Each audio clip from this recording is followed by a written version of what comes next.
जब स्त्री चुप थी, सहनशील थी और केवल प्रेम तथा सेवा तक सीमित थी, तब पुरुष के लिए नेता बनना आसान था। उसका अहंकार तभी पुष्ट होता था जब स्त्री उसकी छाया में रहती थी।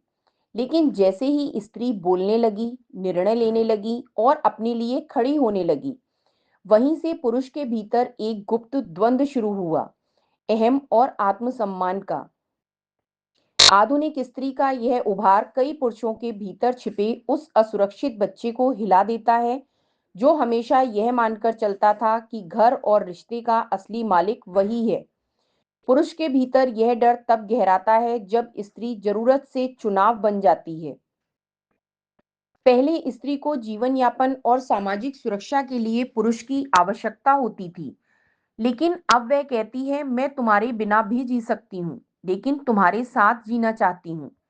यह साधारण सा वाक्य पुरुष के अहम को गहरी चोट पहुंचाता है, क्योंकि अब वह समझ जाता है कि रिश्ता उसकी दया या सत्ता पर आधारित नहीं है, बल्कि साझेदारी पर टिकेगा। इसी तरह जब स्त्री बराबरी की मांग करती है, जैसे मैं भी निर्णय में भागीदार हूं या हम दोनों मिलकर तय करेंगे, तो पुरुष को लगता है कि उसकी सत्ता धीरे धीरे छिन रही है। यहाँ समस्या असल में सत्ता खोने की नहीं होती, बल्कि अपने अहंकार के घायल हो जाने की होती है। इस स्थिति में पुरुष को अहम और आत्मसम्मान के बीच का फर्क समझना जरूरी है।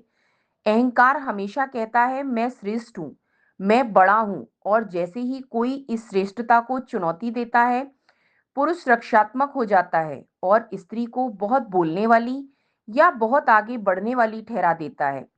जबकि आत्मसम्मान की आवाज अलग होती है। आत्मसम्मान कहता है, मैं पूर्ण हूं और तुम भी। जब पुरुष आत्मसम्मान से जुड़ता है, तो स्त्री की ताकत उसे डराती नहीं, बल्कि प्रेरणा देती है। यही वह बिंदु है जहां रिश्ता प्रतियोगिता से निकलकर साझेदारी में बदल सकता है। सच यह है कि स्त्री के सामने पुरुष को झुकना नहीं, बल्कि उससे जुड़ना होता है। डर वहां पैदा होता है जहां बराबरी के लिए जगह नहीं होती।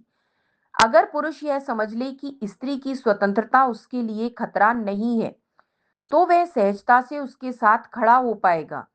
जब स्त्री खुद के लिए निर्णय लेती है या अपने अधिकारों के लिए खड़ी होती है, तो इसका मतलब यह नहीं कि पुरुष कमजोर हो गया।